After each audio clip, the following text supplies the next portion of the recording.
يصلح لكم أعمالكم ويغفر لكم ذنوبكم ومن يطع الله ورسوله فقد فاز فوزا عظيما أما بعد فإن أصدق الحديث كتاب الله وخير الهدى هدى محمد صلى الله عليه وسلم وشر الأمور محدثاتها وكل محدثة بدعة وكل بدعة ضلالة وكل ضلالة في النار. Jamaah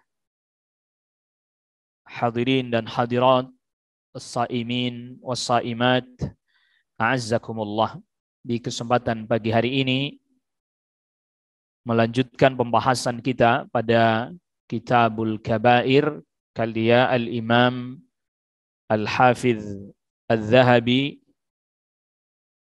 Kita sekarang masuk kepada Al-Kabiratus Sadisatu wal Khamsuna, dosa besar yang ke-56, yaitu man ghayyara manaral ard, orang yang merubah batas tanah atau patok tanah.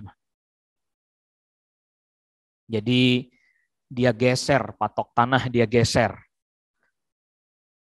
Dan ini telah datang larangan di dalam hadis yang diriwayatkan dari jalurnya sahabat Ali bin Abi Thalib radhiyallahu an, yaitu dengan lafaz yang pertama, lafaz di dalam riwayat Imam Muslim, yaitu Rasul sallallahu alaihi wasallam sabdakan, la'anallahu man ghayyara manaral ard.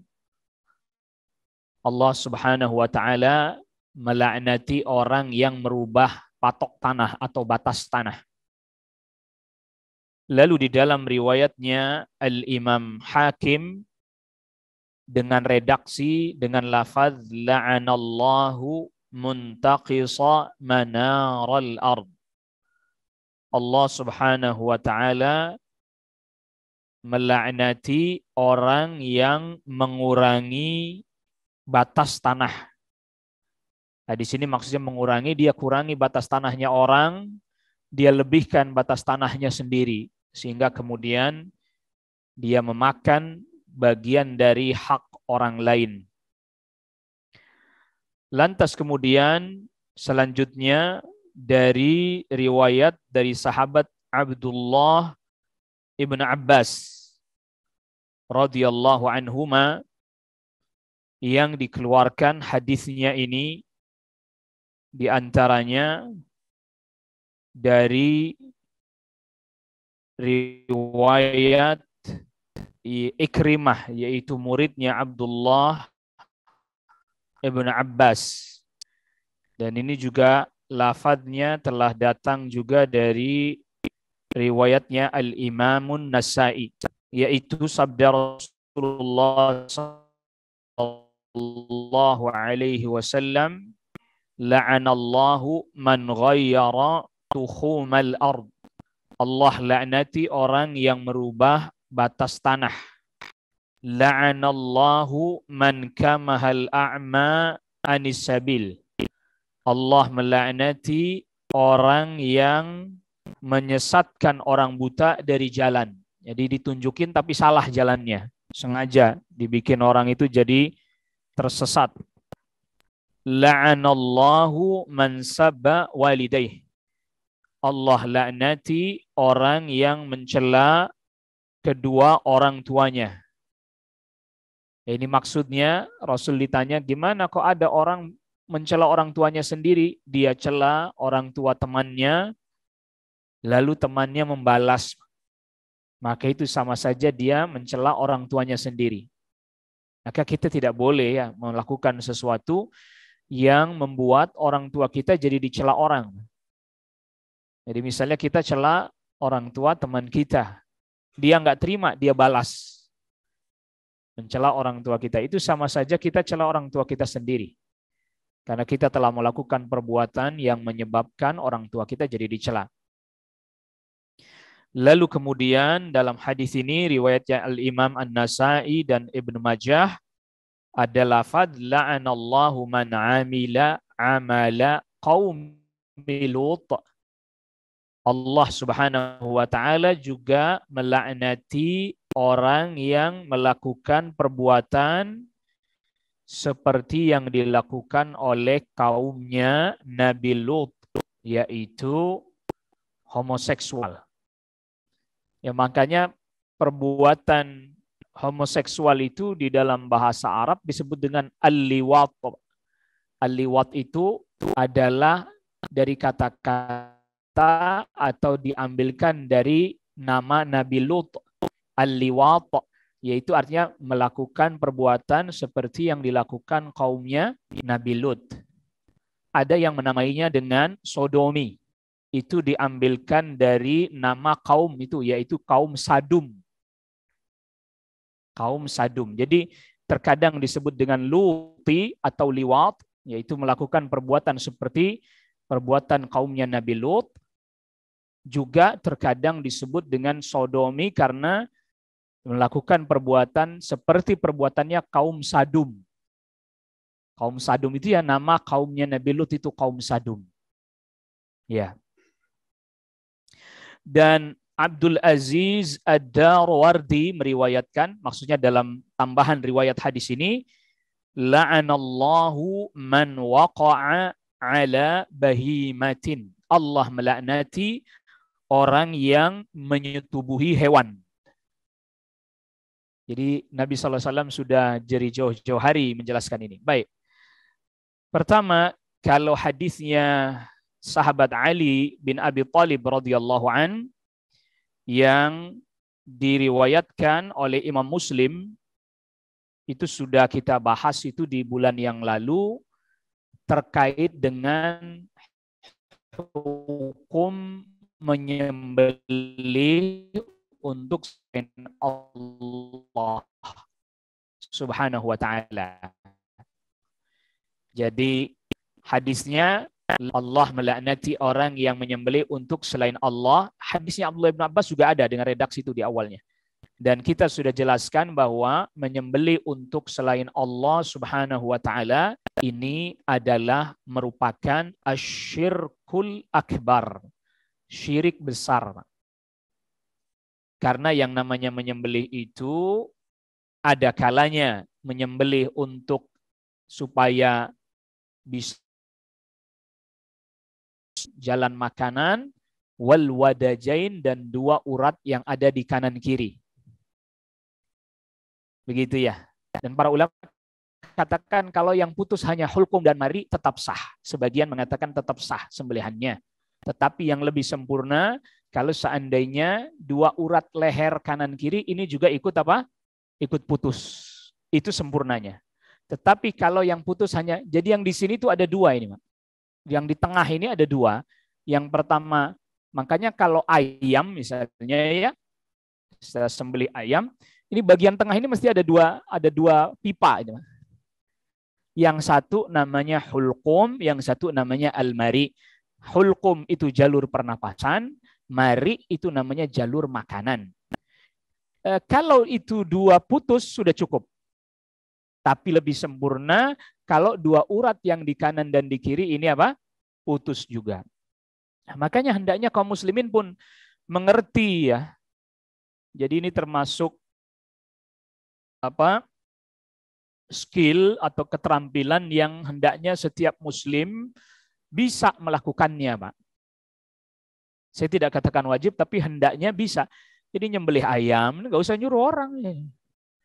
Kalau dulu kayak di kampung-kampung itu, Pak, itu mau sembelih ayam aja panggil kiai dulu.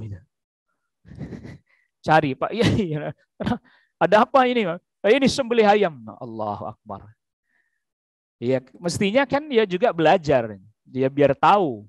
Jadi misalnya orang sembelih, Pak, itu putus ini. Hulkum mari putus. Sah.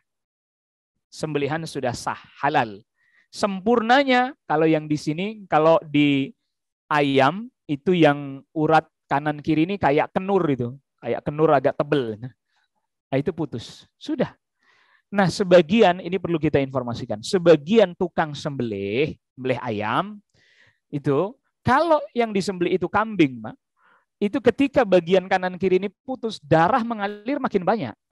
Makanya kalau dia baru di tengah ini belum, tapi kalau sudah sampai ke sini nih, seret, lalu kemudian ditarik, seret, baru itu keluar darah mengucur deras.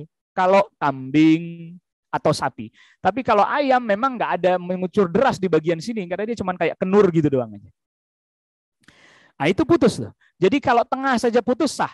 Jadi kita dapat dicoba perhatikan. Sebagian tukang potong ayam itu, dia cuma mencukupkan diri dengan yang bagian tengah, Pak. Coba Anda cuma di bagian tengah sini doang. Terus dilihat di dalamnya itu tadi 2 pipa itu putus dia. Tapi yang sini enggak. Itu tetap sah. Namun lebih sempurnanya kalau yang di kanan dan di kiri juga kena. Kalau bicara sahnya tetap sah. Nah, orang nyembelih dalam rangka supaya untuk makan, sembelihnya baca bismillah, cara nyembelihnya sudah sesuai dengan standar syariat, tadi kita sudah sebutkan, maka itu sah. Nah, yang dimaksud menyembelih di hadis ini, Allah laknati orang yang menyembelih untuk selain Allah, ini menyembelih dalam rangka untuk at-taqarrub, mendekatkan diri, Pak. Menyembelih untuk mendekatkan diri. Maka ini tidak boleh kecuali diniatkan hanya untuk Allah saja. Ditambah satu lagi, setelah dia baca bismillah, nyembelihnya sesuai dengan aturan syariat yang tadi kita sudah sebutkan, mana saja yang harus diputus. Lalu kemudian yang ketiga, niatnya harus dalam rangka mendekatkan diri kepada Allah Subhanahu wa taala semata. Maka orang sembelih untuk supaya nanti kepalanya dilarung ke lautan, ini jelas niatnya bukan untuk Allah, karena Allah nggak akan minta itu kepalanya. Atau nyembelih lalu kemudian ditanam kepalanya, sembelih kerbau, kepalanya ditanam, ini mesti bukan karena Allah dan untuk Allah. Walaupun waktu dia nyembelih baca bismillah. Walaupun cara menyembelihnya sesuai dengan yang tadi kita sudah sebutkan, putus hulqum mari dan wadajainnya. Kayaknya penting untuk kita pahami ya Pak. Jadi kalau menyembelih untuk selain Allah harus ditambahkan syarat satu lagi. Niatnya, maksudnya, tujuannya adalah dalam rangka mendekatkan diri kepada Allah Subhanahu wa taala. Adapun yang tadi kita sudah sebutkan, maka itu niatnya bukan karena mendekatkan diri kepada Allah. Atau tadi dia sembelih kerbau, kepalanya dibuang ke kawah gunung misalnya, dilemparkan ke kawah gunung. Maka itu sembelihan untuk selain Allah Subhanahu wa taala. Ya. Walaupun dia sembelihnya baca bismillah. Walaupun sesuai dengan aturan tadi. Akhirnya kalau ditanya, kenapa Anda lakukan ini? Ya biar penunggu gunung nggak marah. Kenapa ini dilarung ke lautan? Biar penunggu laut nggak marah. Kenapa ini sebelum bangun jembatan kok sembelih kerbau kepalanya ditanam? Biar nggak diganggu. Dan ini terkait juga dengan keyakinan terkait rububiyahnya Allah Subhanahu wa taala. Bahwa hanya Allah Subhanahu wa taala yang mendatangkan manfaat, dan juga hanya Allah Subhanahu wa taala yang mendatangkan dan yang menolak madarat. Tidak ada makhluk Pak bisa datangkan madarat kepada kita kalau tidak ada izin dari Allah. Sebagaimana tidak ada juga makhluk yang bisa mendatangkan manfaat bagi diri kita atau madarat juga kecuali berdasarkan izin dari Allah Subhanahu wa taala. Rasulullah SAW bersabda dalam hadis yang diriwayatkan diantaranya oleh Al-Imam Abu Dawud, di antara pesan Rasulullah SAW kepada sahabat Abdullah ibnu Abbas radhiyallahu anhuma, wa'lam annal ummata law ijtama'u ala an yanfa'uka bi syai'in lam yanfa'uka illa bi syai'in qad kataballahu laka. Ketahuilah kalau seandainya seluruh umat manusia bahkan jin malaikat bersatu padu untuk mendatangkan manfaat bagimu, tidak ada mereka bisa mendatangkan sedikit pun manfaat bagimu kecuali apa yang telah Allah Subhanahu wa taala tetapkan itu akan sampai pada dirimu.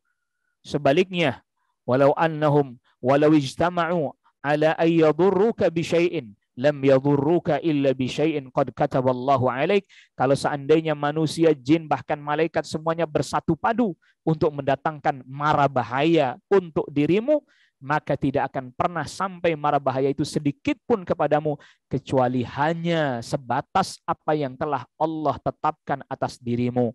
Qad jaffa as-suhuf, jaffat as-suhuf wa rufi'al qalam. Lembaran-lembaran di Lauhil Mahfuz sudah kering dan catatan pena sudah diangkat. Di Lauhil Mahfuz maksudnya, Pak. Jadi Allah Subhanahu wa taala telah catatkan semuanya di Lauhil Mahfuz, detail, terperinci, nggak ada yang tersisa sedikit pun terkait seluruh makhluknya. Dan itu penting, itu iman terhadap rububiyah, termasuk juga al-imanu bil qadar. Lalu, nah ini yang menjadi pembahasan di sini adalah sabda Nabi sallallahu alaihi wasallam, la'anallahu man ghayyara tuhumal ard. Dalam riwayat yang lain, man ghayyara manaral ard. Dalam riwayat yang lain, muntaqisa manaril ard. Merubah patok tanah, merubah batasan tanah, mengurangi batasan tanah orang lain, punya dia digeser supaya dapat lebih banyak. Na'udzubillah. Nah, yang pertama yang disebut dalam hadis ini itu adalah haqqullah, hak Allah. Kita tidak boleh menyembelih, karena menyembelih itu ibadah. Tadi kita sudah katakan, menyembelih itu ibadah, tidak boleh menyembelih kecuali hanya untuk Allah dan karena Allah Subhanahu wa taala saja. Itu haqqullah yang tidak boleh tidak. Hamba harus menunaikan itu. Kenapa? Karena yang kasih nikmat berupa hewan ternak siapa? Allah. Lalu kenapa dia disembelih untuk selain Allah Rabbul Alamin yang nggak kasih apa-apa? Yang tidak memberikan kepada kita satu apapun. Catatan penting sekali ini. Kita diciptakan oleh Allah, dikasih rizki oleh Allah berupa hewan ternak, malah disembelihnya niatnya untuk selain Allah, yang dia nggak ngasih kita apa-apa, yang dia nggak bisa memberikan manfaat madarat kepada kita sedikit pun. Maka yang pertama adalah haqqullah. Dan yang kedua, merubah patok tanah, batas tanah, ini hak adami, hak manusia dengan manusia yang lain. Jadi hadis ini menjelaskan pertama tentang hak Allah dulu. Nggak boleh kita menyembelih untuk selain Allah. Yang kedua, membicarakan tentang hak manusia dengan manusia. Tidak boleh kita merubah patok tanah yang bukan milik kita, yang bukan bagian daripada tanah yang kita miliki. Dan itu nggak bisa hanya sekedar dengan taubat, Pak. Harus istihlal. Jadi kalau kita bikin dosa yang terkait dengan hak Allah, kita taubat, selesai sudah. Allah berikan peluang pada kita untuk mengampuni dosa kita. Innallaha yaghfiru dzunuba jami'a. Allah ampuni semua dosa. Kalau dosa itu hanya terkait dengan Allah Subhanahu wa taala saja. Terkait dengan Allah Subhanahu wa taala saja. Kita taubat, selesai. Allah Rabbul Alamin ampuni. Tapi kalau dosa itu terkait dengan hak manusia, Allah tidak akan ampuni sampai manusia yang kita rampas haknya itu maafin kita. Kalau belum, urusannya nanti di akhirat panjang. Makanya oleh karena itu, urusan hak-hak manusia selesaiin di sini aja deh. Selesaikan di sini. Jangan nyampe bawa-bawa ke akhirat. Panjang urusannya udah. Bahkan sebagaimana kita ketahui, orang yang mati syahid sekalipun bisa terganjal masuk surga gara-gara apa? Hutang. Dan itu hak sesama manusia itu. Makanya ini urusan patok-patok. Kalau dalam bahasa kita, lebih baik kita yang dirampas haknya dibandingkan kita yang merampas hak orang lain. Kalau kita yang dirampas haknya, maka kita punya dua peluang. Peluang yang pertama, kita maafkan sehingga kemudian itu menjadi tambahan pahala juga buat kita. Atau kalau kita nggak maafkan, nanti urusan di akhirat sama dia panjang. Ya, pahalanya dia bisa jadi Allah berikan kepada kita, atau sebaliknya, dosa kita yang ditimpakan kepada dia. Maka sebelum memasuki surga, setelah melewati as-sirat, jembatan yang dibentangkan di atas neraka Jahannam, kita sering nyebutnya Siratal Mustaqim. Padahal di hadis-hadis nyebutnya hanya as-sirat saja.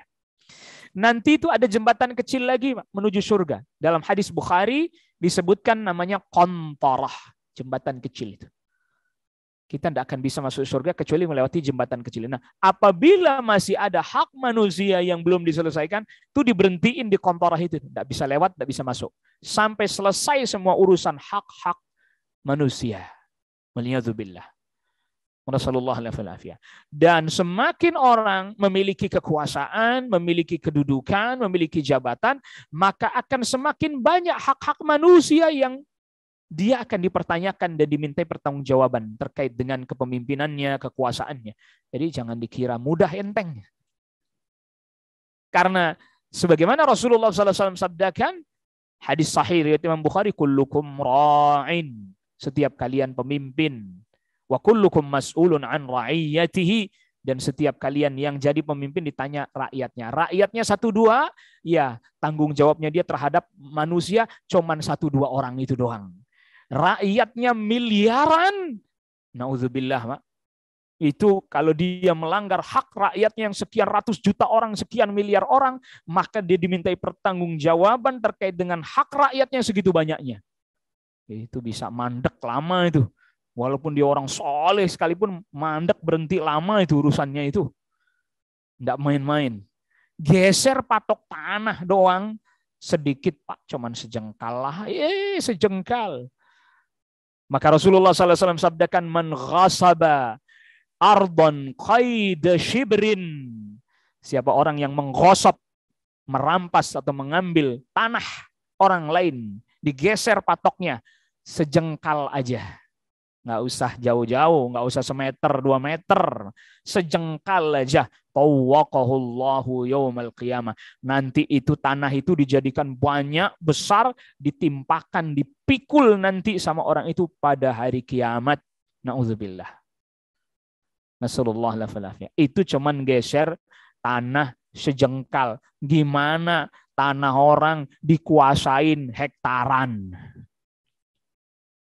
Tanah orang. Iya. Di dunia bisa jadi kita kalah pengadilan dunia. Namanya pengadilan dunia, Pak. Iya, sekarang tuh kan kadang repot ini.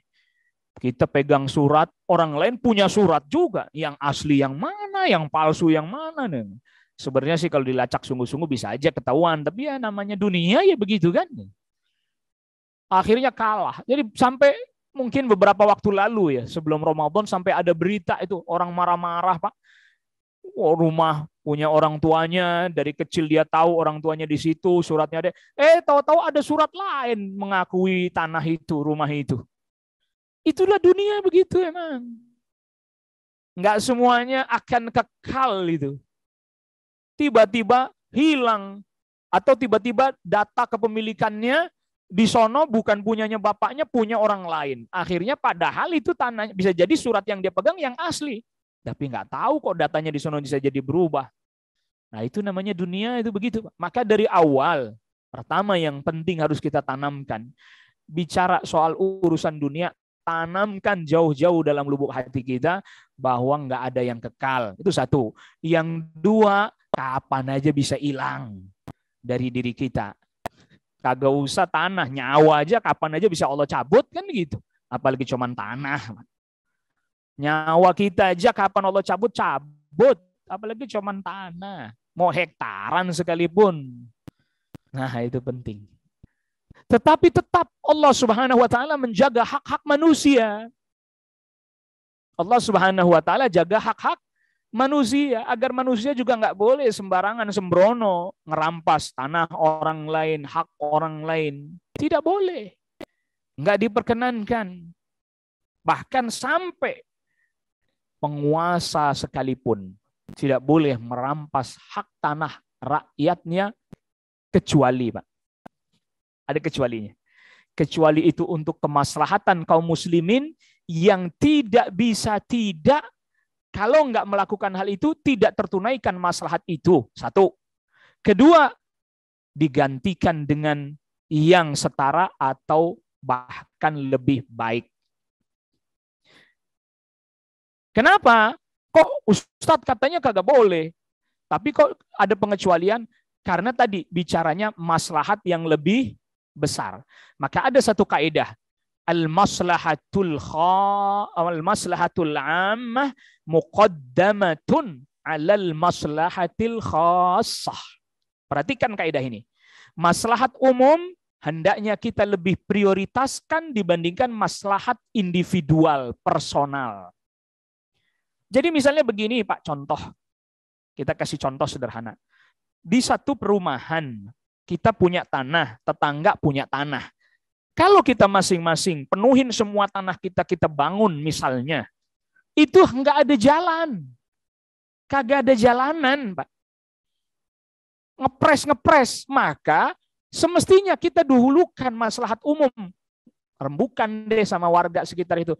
Yuk kita bangunnya jangan dipenuhin semua tanahnya. Sisainlah barang 1 meter. Saya 1 meter, Anda 1 meter. Anda depan saya 1 meter, saya. Kan lumayan jadi ada jalan 2 meter. Maka pemerintah boleh melakukan satu kebijakan seperti itu. Dalam rangka supaya ini orang perumahan ini jangan dibangun semua tanahnya, sisain buat jalan. Misalnya developernya kagak nyediain, Pak. Misalnya. Kan mestinya harusnya udah diperhitungkan itu. Ini kadang enggak kita ini. Di sebagian sih Pak, di sebagian perumahan Muslim, alhamdulillah ada masjidnya, udah pada ngaji semuanya. Maju garasinya. Maju. Jalan malah dia makan.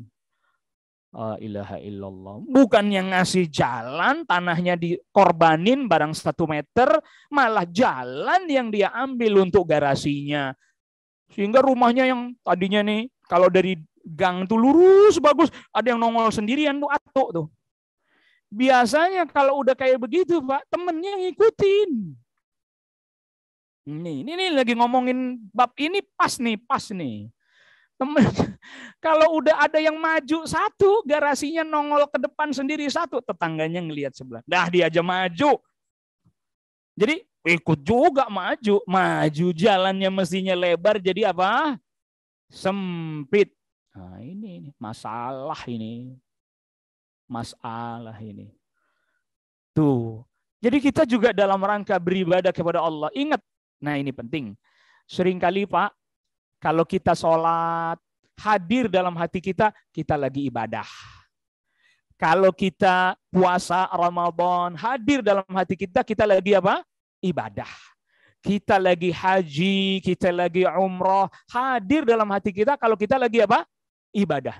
Tapi sedikit sekali atau jarang sekali hadir dalam hati kita ketika kita melakukan aktivitas sosial kayak tadi contohnya. Oh, nggak apa-apa deh, tanah saya korbanin dikit buat jalan biar lega. Nggak hadir dalam hati kalau itu ibadah. Padahal itu bagian dari ibadah juga. Ya, padahal itu bagian dari ibadah juga. Bahkan Rasulullah SAW sabdakan. Ini penting. Ini sangat penting sekali. Apa Rasul sabdakan? Wa innar rajula la yablughu bihusni khuluqihi darajatal qa'imis saim. Sesungguhnya seseorang dengan akhlaknya yang baik bisa mencapai derajatnya para ahli ibadah yang rajin sholat malam, yang rajin puasa sunnah. Jadi dengan kita yang seperti tadi contohnya, ya nggak apa-apa tanah saya korbanin dikit lah buat jalan biarin, buat manfaat orang banyak. Dengan begitu, dia bisa mencapai kedudukannya ahli ibadah yang sholat sunnah sepanjang malam, yang puasa sunnah tiap hari. Nah, maka kita perlu hadirkan yang seperti itu juga ibadah gitu. Jadi seringkali nggak hadir dalam hati kita bahwa perbuatan kayak gitu adalah ibadah juga. Seringkali nggak hadir, dianggapnya enggak. Akhirnya tadi, maju. Kalau udah maju semuanya. Jalan yang tadinya lebar jadi apa? Sempit. Perasaan dulu nih gangnya lebar nih di sini nih. Gitu. Kok beberapa tahun ke depan udah makin sempit nih. Oh ini maju nih. Rumahnya dibangun, garasinya dilebihin dari haknya. Maka ini kaidah tadi. Al-maslahatul ammah muqaddamatun 'alal maslahatil khassah. Maslahat umum, maslahat orang banyak lebih diprioritaskan dibandingkan maslahat individual personal. Maka apabila kita ini harus hidup dibiasakan di pola hidup berkomunitas, Pak. Kalau kita dibiasakan cara hidup dan cara pandang hidup kita hidup pribadi personal, Yaitu akhirnya dia kepingin apa yang menjadi keinginan kepentingan pribadinya terpenuhi, tapi tidak mikirin orang lain. Saya jadi ingat cerita, tambahan cerita aja nih. Dari kecil kita mestinya kudu dididik seperti itu. Saya masih ingat orang tua kita dulu tuh yang punya anak banyak. Anaknya banyak, Pak. 7, 8 zaman dulu, Pak. Zaman dulu walaupun gencar program keluarga berencana, benar-benar direncanakan lebih dari 2 itu mah. Orang dahulu walaupun gencar zaman dulu program keluarga berencana KB, benar-benar direncanakan lebih dari 2. Makanya ada yang 7, ada yang 8. Itu zaman dulu kita bersaudara misalnya 7, 8. Orang tua kita bawa makanan ditaruh, itu dididik, dilatih. Ini pokoknya kudu semuanya dapat. Bagaimana caranya semua kudu dapat. Akhirnya kan masing-masing ngambil berpikir, oh iya kakak saya belum, oh iya adik saya belum. Itu namanya cara berpikir dan pola hidup berkomunitas tuh begitu, mikirin yang lain. Bahkan itu ada hadisnya, menarik sekali. Hadisnya Rasulullah Sallallahu Alaihi Wasallam, naha Rasulullah Sallallahu Alaihi Wasallam ayyukrin. Yukrin itu gini, Pak.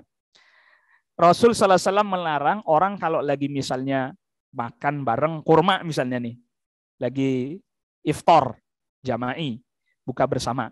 Kadang kan kurmanya 1 dus nggak dibagi-bagiin, ditaruh gitu aja. Rasulullah Sallallahu Alaihi Wasallam melarang kita ngambil lebih dari 1. Yukrin itu 2. Langsung ngambil 2, nggak boleh. Ambil 1. Dilihat temennya dapat, masih ada, ambil lagi 1. Lihat lagi gitu. Jadi nggak langsung ngambil kepentingannya sendiri gitu. Dia ambil 5, biarin orang kali dapat, orang dapat 1 doang. Polanya seperti itu, mesti itu. Harus dididik, dilatih. Kemarin hari Sabtu saya ada acara iftar di salah satu rumah tahfidz. Rumah tahfidz gratis untuk yatim dan para duafa. Itu anak-anak, Allahu Akbar. Anak-anak usia SD, ada yang kira-kira kelas 3, kelas 4, kelas 5 itu. Anak-anak SD, Pak, kebanyakan. Itu kurma sukari 1 dus itu ditaruh di tengah, mereka tuh diem. Pas masuk waktu adzan, mereka masing-masing ngambilnya 1. Makan habis, dia lihat dulu temennya, udah pada dapat belum? Terus dia baru nanya sama ustadznya, Ustadz, kami boleh ambil lagi nggak? Oh boleh, ambil 1 lagi ambil. Makan, taruh bijinya, dia diam lagi. Dia lihat lagi temennya udah pada makan belum? Temennya udah pada makan semua, baru dia nanya lagi, Ustadz boleh nggak ambil lagi? Boleh, ambil lagi, 3. Yang ketiga ambil lagi. Sampai mau ngambil dia nanya Pak sama ustadznya, sama musyrifnya, sama pembimbingnya. Dilatih mereka hidup berkomunitas, lihat temennya, lihat sekelilingnya. Oh udah dapat juga, boleh nggak saya ambil lagi? Ya, yang lain juga tetap sama, ambil 3. Udah selesai 3 semuanya, sudah semuanya 3, semua lihat teman, sudah, ya sudah cukup ya, cukup. Itu yang di situ ditutup lagi Pak, dimasukin lagi ke kulkas, besok lagi. Nggak ada rebutan, nggak ada saling comot langsung 5, langsung itu minggir kan. Kadang kita dapati anak-anak gitu ya Pak ya, ambilnya 5, langsung minggir Pak. Itu pola hidup personal itu Pak, individual. Dari anak-anak mestinya dididik nih pola ini. Dia makan bersama temennya, tuh dia lihat temennya, oh temennya sudah dapat juga, dia sudah dapat 1, temennya dapat semuanya sudah ngambil 1, dia tanya, Ustadz, kami boleh ambil 1 lagi? Boleh, masing-masing ambil 1 lagi. Dia lihat sekelilingnya. Di situ saya sempat tertegun sambil, ya Allah ya, dari kecil emang mestinya kita ini begini, nggak rebutan, nggak mentingin diri sendiri. Iya, tapi ngelihat sekelilingnya. Bahkan itu ada yang usianya sudah sekitar anak 1 SMP kelas 1 atau kelas 2 lah, SMP atau 10 kelas 11. Ya itu dididik supaya dia jadi kakaknya. Semua itu seolah-olah adiknya yang di bawahnya usianya. Dia dididik untuk mengayominya. Ini yang diajarkan oleh Rasul Sallallahu Alaihi Wasallam. Dan saya katakan ketika saya ngelihat itu, kejadian itu, saya katakan ini sunnah Rasulullah juga. Karena Rasul ngelarang juga kita ngambil langsung 2. 1, lihat sekelilingnya. Oh yang lain udah, Ustadz kami boleh ambil 1 lagi? Ya ambil 1 lagi, masing-masing ambil 1 lagi. Setelah ngambil satu lagi, udah dua mereka masing-masing. Itu ada sekitar jumlah mereka seluruhnya ada 16 orang. Ini penting, Pak. Menanamkan ini salah satu karakter seperti ini. Agar supaya nanti dia dewasanya tidak menjadi orang yang hanya mentingin dirinya. Yang penting kepentingannya dia terpenuhi, orang lain nggak ada urusan. Yang penting punya saya, garasinya mau maju nggak ada, nggak ada urusan sama jalan. Orang mau lewat kagak bisa, biarin aja. Kalau perlu tutup. La ilaha illallah. Anda bisa bayangkan itu. Sampai pernah ini saya dapati di satu daerah, Pak, tapi bukan di Jakarta. Itu gangnya satu mobil pres. Masuk gang satu mobil pas, Pak. Motor ini aja nggak bisa, nggak usah motor, orang jalan aja nggak bisa. Ternyata ketika saya masuk ke gang itu, kanan kirinya pada punya mobil. Saya bingung ini orang. Itu gang itu, rumah kanan kiri pada punya mobil. Bahkan sebagiannya ada yang garisnya luas, mobilnya 3 di garasinya. Saya berpikir, jalannya satu mobil masuk, jangankan mobil lain ketemu, motor aja nggak bisa lewat, orang jalan aja susah. Jalan kaki satu orang aja susah. Saya berpikir, ini masyarakatnya bagaimana ya? Garasi mereka luas, sebagian mereka ada yang punya mobilnya 3, jalannya kayak begini, ini kan berantem nih tiap hari, ini urusannya ini. Masa ia mau keluar pada janjian pakai jadwal, Pak nanti keluarnya jam sekian-sekian ya, kan susah itu. Allahu Akbar. Individualis, Pak. Bayangkan, ini sekarang mestinya bagian dari, kalau dulu saya masih zaman kuliah masih ingat, ini kan sebenarnya pendidikannya yang namanya karakter building ya begini ini nih, Pak. Bangunan-bangunan karakter pribadi kita mestinya cara hidup komunal, masyarakat, sosial, komunitas, bukan cara hidup personal, individual. Yang penting saya kenyang, yang lain lapar biarin aja. Yang penting saya sukses, yang lain ambruk, malah kalau perlu diambrukin sekalian. Ini makanya kehidupan yang seperti itu ya rusak kita, Pak. Kalau kita dididik dengan pola hidup seperti ini, contohnya ini. Tanah orang ambil, caplok aja nggak apa-apa. Tanah jalan ambil, nggak peduli.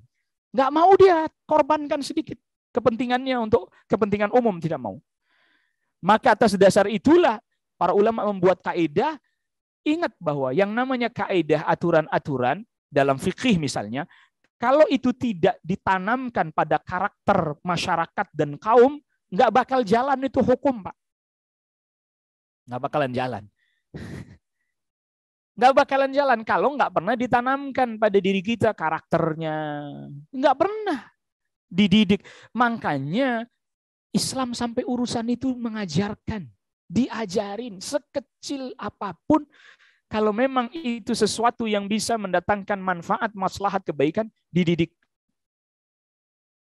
Ya. Sampai kemarin itu pas giliran buka bersama saum, dia takjilnya pakai kurma, makannya pakai nampan, Pak. 1 nampan 4 anak. Itu mereka berempat kalau makan nggak akan bangun mereka berempat kecuali betul-betul di nampan sudah bersih dan habis. Nggak ada yang satu, saya udah kenyang, bangun. Nggak. Harus bertanggung jawab 4 anak itu ngabisin 1 nampan itu. Jadi kalau dia makan, temen yang nggak makan, kamu juga tanggung jawab ngabisin. Ayo bareng-bareng. Gitu. Kok kamu nggak makan sih berempat tuh? Kamu kok nggak makan? Ayo makan bareng. Kamu juga tanggung jawab ngabisin. Makanya kalau dia misalnya kadar itunya sedikit ya, mereka biasa porsinya sedikit, pas lagi di nampan, pas mau dituangin, ya mereka berempat, Ustadz kami jangan banyak-banyak. Kenapa? Kami berempat kecil-kecil, makannya sedikit. Oh ya baik, set.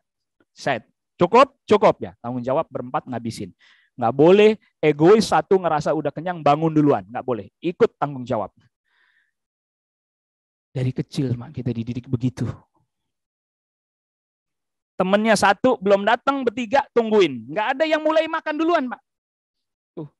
Mana temennya nih berempat? Lagi ke toilet, Ustadz. Dia nggak makan, dia tungguin tuh. Bertiga tuh nungguin aja.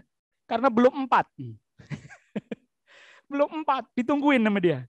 Belum makan. Iya, nunggu teman kami 1, Ustadz. Ya, baik, tunggu. Dia datang baru mereka mulai bersama, mereka selesaikan bersama. Allahu Akbar. Maka hari ini saya jadi termenung sejenak sambil terdiam bahwa terkadang pendidikan berbiaya mahal hanya mengisi ranah kognitif saja. Kognitif itu tadi Pak, pengetahuan aja. Tapi ranah-ranah yang kayak begini ini jauh lebih mahal untuk dididikkan kepada anak-anak dibandingkan hanya sekedar dia tahu banyak hal. Kognitif saja. Sampai urusan itu. Bahkan sampai itu makan dia, makan nih Pak. Itu ada nasi yang jatuh, itu mesti diambil sama dia. Ya, jatuh di luar nampannya, itu diambil. Dan itu dia kena hukuman, harus piket. Bayangin. Jadi dia makan hati-hati bener tuh. Mungkin kita ngelihatnya tersiksa banget tuh anak ya. Gitu. Mungkin kalau ada orang tua ngelihat anaknya kayak gitu, nggak jadi kali dipesantrenin di situ kali itu. Jadi dia makan. Nasinya jatuh ke lantai, dia harus ambil, karena nggak lama langsung. Lantainya pun sudah mereka bersihkan sebelum makan. Mereka juga yang bersihin. Habis makan mereka juga yang bersihin. Cuman dia kena jadwal piket lebih aja. Itu kalau orang tuanya ngelihat nggak jadi anaknya dipondokin kayak gitu. Padahal justru disitulah didik anak. Supaya jangan nanti ketika dewasa. Ingat, walaupun waktu dia masih kecil hanya 1 butir kurma yang dia ambil lebih dari hak temannya. 1 butir nasi misalnya ketika dia masih kecil dia ambil dari hak temannya. Nanti dewasa bukan 1 butir kurma lah Pak. Bisa puluhan hektar tanah dia rampas. Karena ngerasa, enteng. Dari kecil mereka dididik begitu, enteng.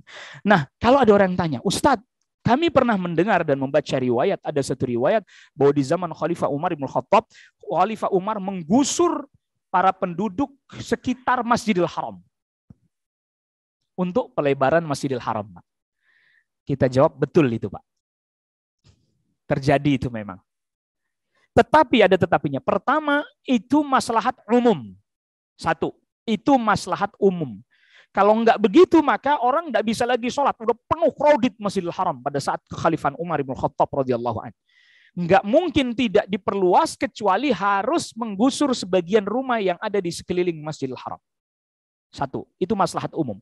Yang kedua, Umar ibn Khattab radhiyallahu anhu memberikan ganti untung. Nah, kalau kita kan sering dengarnya apa? Ganti apa? Rugi, nggak ada yang mau ganti rugi.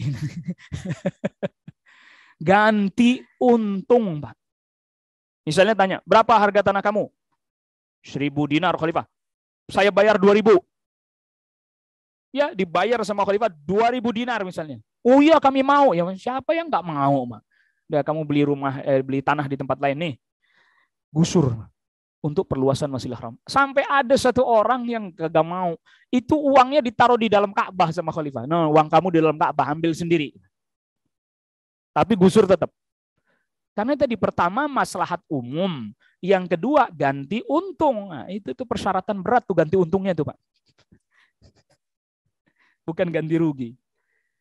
Begitu juga terjadi juga di zaman Khalifah Utsman bin Affan radhiyallahu anhu. Itu terkait perluasan, termasuk juga terkait perluasan Masjid Nabawi. Dan itu maslahatnya maslahat umum. Itu diperkenankan.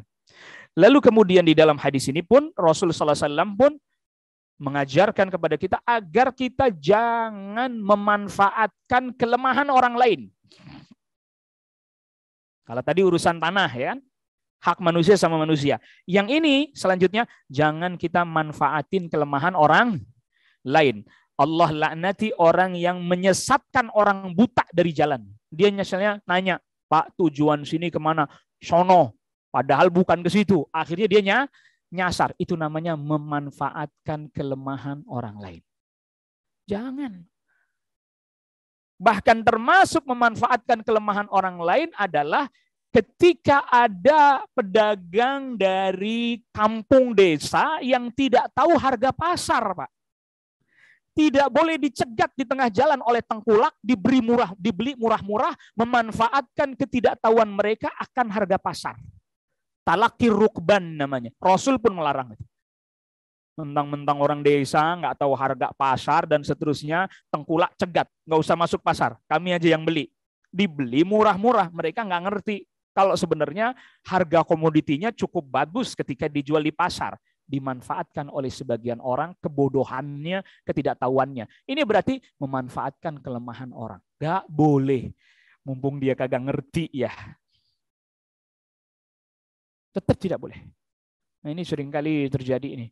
Kita lihat, nah ini orang lagi butuh nih ya enggak. Makanya jual beli butuh tuh kalau dia yang butuh, Pak. Jangan kita yang manfaatin dia, enggak. Makanya sampai para ulama sebagian berselisih tentang jual beli butuh. Ada orang lagi butuh, Pak. Kan dia jual murah.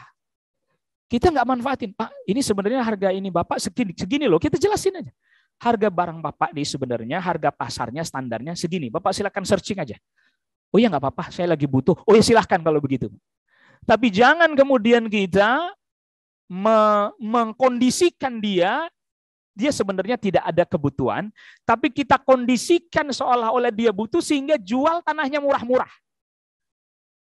Nah, seperti contohnya misalnya saya, naudzubillah, misal contoh aja nih, saya misalnya pengembang real estate, ya, develop.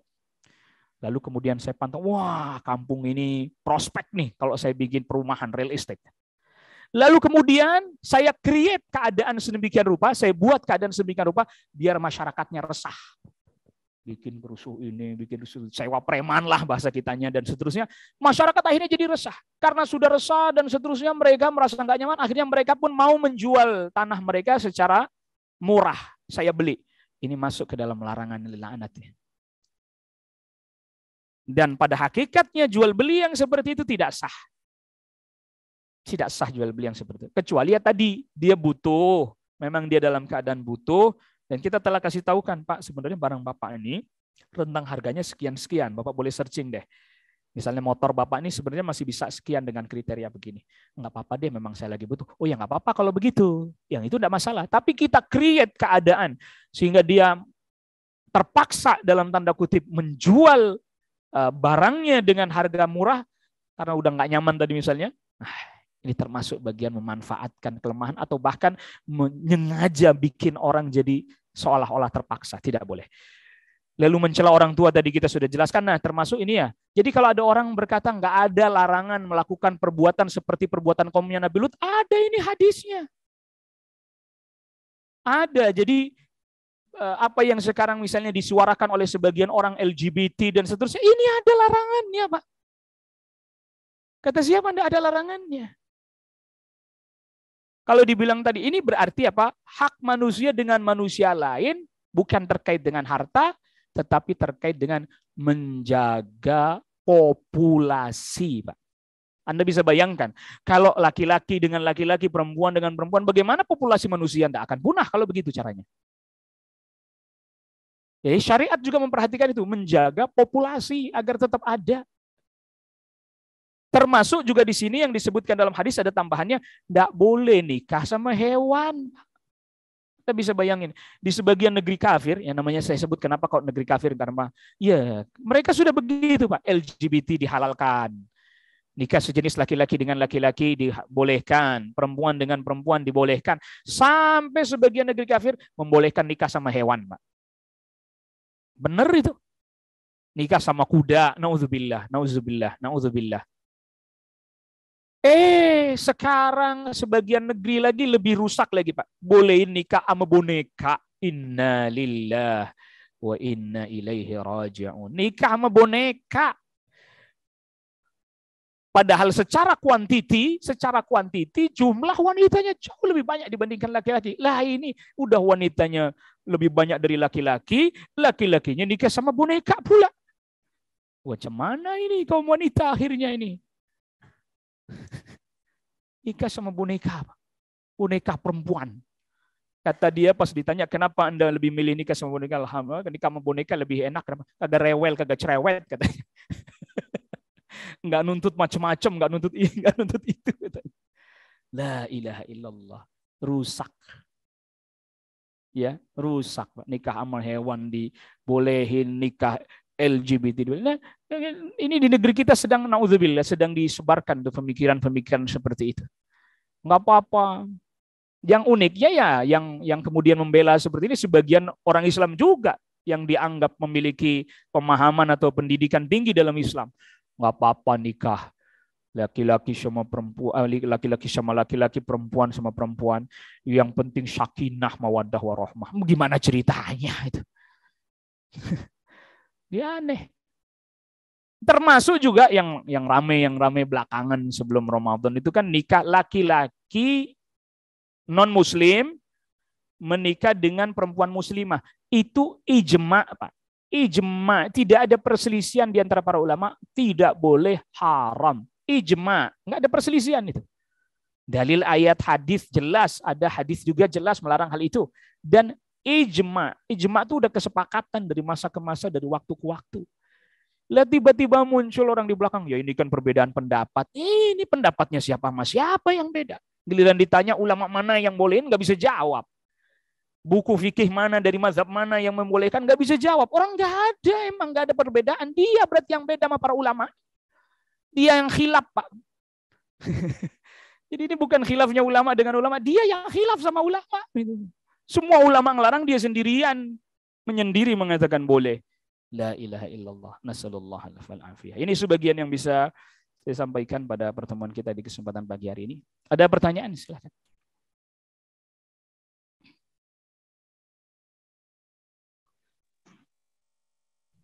Baik, jazakallahu khairan kepada guru kita. Di kesempatan ini apabila ada pertanyaan dari bapak-bapak yang hadir di sini, kami persilakan. Assalamualaikum warahmatullahi wabarakatuh. Waalaikumsalam warahmatullahi wabarakatuh. Perhatikan al-kabair ini 80% itu kan masalah muamalah, sisanya tauhid dan ibadah. Ini terkait muamalah, terkait jual beli, Ustaz. Sekarang di zaman jual beli online, itu apakah kita boleh melakukan jual beli secara online, misalnya pesan GoFood pada hari Jumat, khotib naik mimbar dan di dalam masjid. Kadang-kadang kalau orang kantor kita perhatikan itu, supaya sampai kantor makanan sudah tersedia, dia lakukan transaksi di masjid, GoFood misalnya, atau pada saat khotib naik mimbar dia melakukan jual beli. Apakah termasuk jual beli yang dilarang? Naam, baik ya. Di antara larangan dari Nabi SAW yang pertama, larangan terkait tempat. Ya, Rasulullah SAW melarang melakukan akad atau transaksi jual beli terkait tempat di masjid. Transaksi. Jadi, nah, yang namanya akad transaksi, Bapak nih pesan beli makanan, itu transaksi, Pak. Itu namanya transaksi, itu namanya akad. Itu tidak diperkenankan di masjid. Jadi kalau Bapak mau melakukan transaksi itu keluar dari masjid, transaksi dia di luar. Selesai sudah. Adapun nanti pembayarannya di masjid boleh, karena pembayaran yang tertunda namanya hutang gitu, Pak, bayar hutang. Tapi transaksinya, ya. Jadi misalnya begini, Pak, saya jual beli sama seseorang di luar masjid, ya. Nanti bayarnya ya, oh iya, ya Ustaz, nggak apa-apa Ustaz. Sholat saya di masjid, sholat. Orang itu masuk masjid juga sholat. Nah, lalu kemudian, Pak, ini bayar yang tadi. Itu boleh, Pak. Karena itu saya bayar hutang. Transaksinya udah tadi. Dan bayar hutang di masjid boleh. Yang enggak boleh transaksinya, jual belinya di masjid. Walaupun menggunakan fasilitas aplikasi atau online. Itu terkait tempat. Yang kedua, terkait waktu. Kan tadi pertanyaannya dua sekaligus. Terkait waktu. Apabila sudah dikumandangkan suara azan Jumat, nggak ada lagi aktivitas jual beli. Wadarul bai', tinggalkan jual beli. Azan, nggak usah khotib naik Jumat. Itu artinya khotib naik Jumat kan langsung azan. Kalau di masjid yang satu kali azan. Maka berarti kalau begitu, jual belinya tidak sah. Berarti kalau itu dia lakukan, makanan yang dia makan masuk dalam kriteria yang diharamkan, dilarang. Jadi ada dua hal yang perlu diperhatikan, Pak. Tempat, masjid. Kedua, waktu. Kalau dia lakukan itu ya di masjid dan di waktu adzan Jumat sudah berkumandang, dua pelanggarannya berarti. Pelanggarannya dua.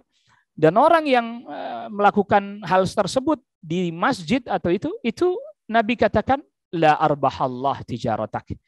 Allah tidak akan memberikan keberkahan kepada jual belinya. Naudzubillah. Wallahu a'lam.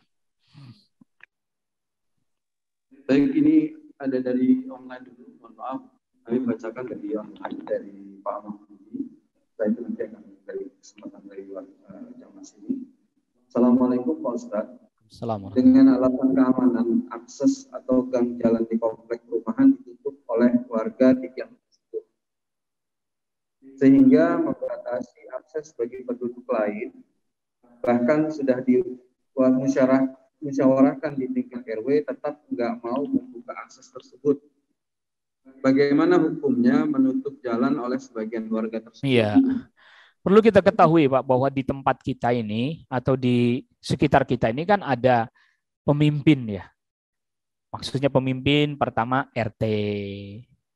Lalu kemudian di atas lagi ada RW, ketua rukun tetangga, ada ketua rukun warga. Maka kita hendaknya ketika melakukan satu aktivitas-aktivitas yang itu bersinggungan dengan kepentingan orang banyak, termasuk akses jalan dan seterusnya, ya hendaknya berkoordinasi dengan pemimpin sekitar, RT RW.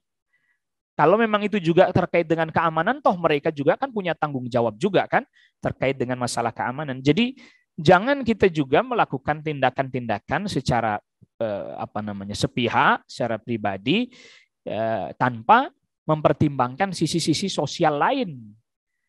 Sehingga walaupun RT RW-nya menyarankan dibuka, dia nggak buka-buka dengan alasan keamanan. Tetap, makanya benerlah bahwa yang dalam kehidupan itu ada kayak semacam tatanan. Nggak lantas kemudian, oh ini alasan keamanan, kepentingan sebagian orang, lalu kemudian mengorbankan kepentingan orang banyak. Hendaknya hal seperti ini juga jadi perhatian buat kita. Toh lagi masalah seperti ini kan bisa didiskusikan, Pak. Bisa didiskusikan, bisa dirembukan. Apabila nanti ternyata misalnya dibuka, terjadi hal-hal yang tidak diinginkan dan seterusnya, kan nanti mestinya dari pihak RT ataupun RW pun akan mengambil tindakan lagi lebih lanjut terkait dengan hal itu. Tetapi memang saya jadi teringat sabda Rasul sallallahu alaihi wasallam bahwa di antara salah satu tanda hari kiamat adalah muncul apa yang disebut dengan su'ul jiwar, yaitu orang berbuat buruk kepada tetangganya. Dimaknai lebih luas, orang semakin tidak peduli terhadap orang di sekitarnya. Dia hanya mentingin dirinya sendiri. Maka oleh karena itu ya tentu kita bersama-sama ya rembukanlah ya dengan RT RW bagaimana solusinya yang terbaik. Jangan lantas kemudian kita ngambil tindakan sendiri atau sebagian orang atas kepentingan sebagian kecil tapi mengabaikan kepentingan orang yang banyak. Wallahu a'lam.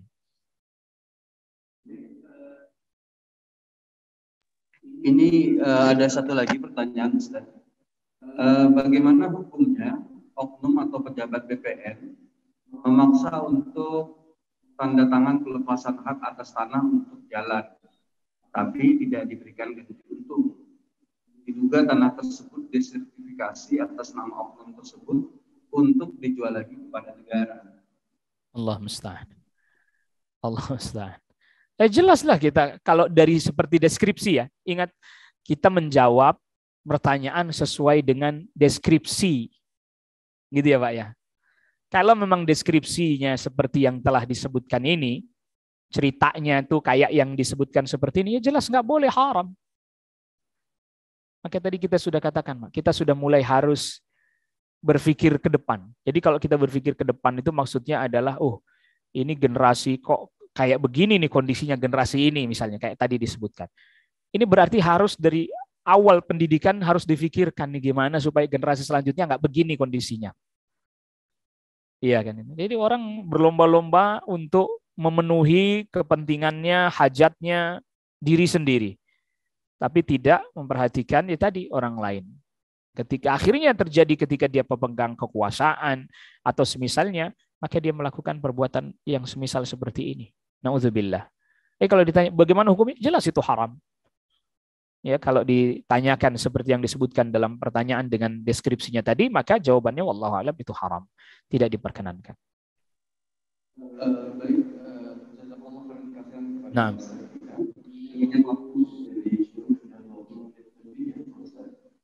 terima kasih kepada para jamaah di masjid yang mengikuti kajian ini, juga Bapak Ibu